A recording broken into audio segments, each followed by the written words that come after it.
Hi, I have a couple of questions I wanted to address by video because I don't know that I'll be able to get to them during Christian Ed or any other time in the near future, so I thought we'd do it here. The first question has to do with the origin of evil. Where does it come from? Did God create it? Great question. In fact, it's a perennial question, one that people have wrestled with for ages and ages, and I don't know that a satisfactory answer can be given.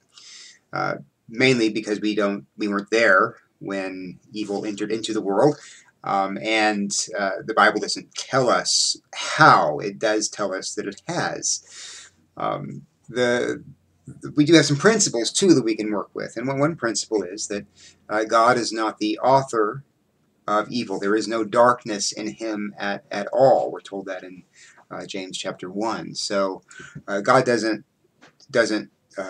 cause sin. He doesn't bring about evil. He is perfectly and purely good. He doesn't have the capacity, or he doesn't have either the capacity or the will to bring about in a causal way evil. Now, so how did it get here?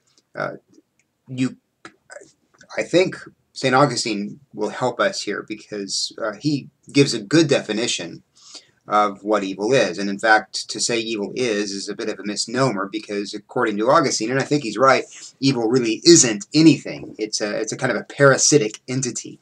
It can only exist by corrupting what is, by corrupting the good, by corrupting what exists. So, for example, what is a lie? Well, a lie is just a twisting of the truth.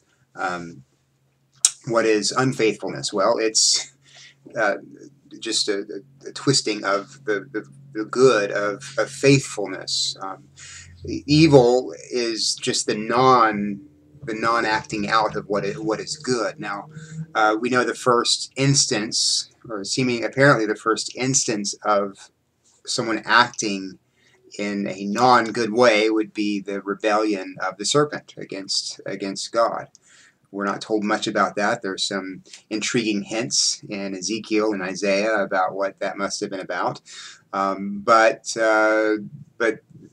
he seems to have been the first creature to have acted in an evil way. Does that, because he's a creature, does that implicate God? Well, yes and no. God, we know, because James tells us, did not create evil in the serpent, in Lucifer. In fact, we know that he was created as an angel, being of light, a perfectly, purely holy and beautiful creature. But God apparently did create this creature with the potential to turn away from him. That may be one function of God creating him as a free being. But we don't know. But he had the potential for evil. Now, the potential for evil is not evil. It's just the potential not to do as God has called you to do. And the same thing is true, we know, for Adam and Eve in their original creation. They were created good, very good, and God blessed them and gave them all they would want in the garden.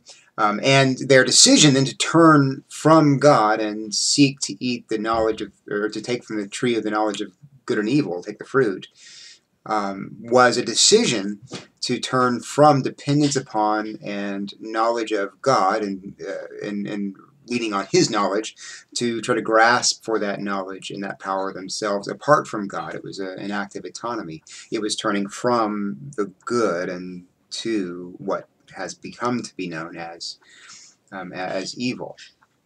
So God isn't the origin of it, but He is responsible for it in some way because He's allowed it to enter into the cosmos. He's allowed it to enter into His created order.